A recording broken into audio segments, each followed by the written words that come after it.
Petrol agency आहे। Petrol agency सां गॾु फर्नीचर जो शोरूम आहे।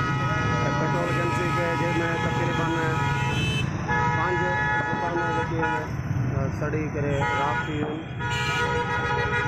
वाकियो मेन रोड ते पेश आयो आहे।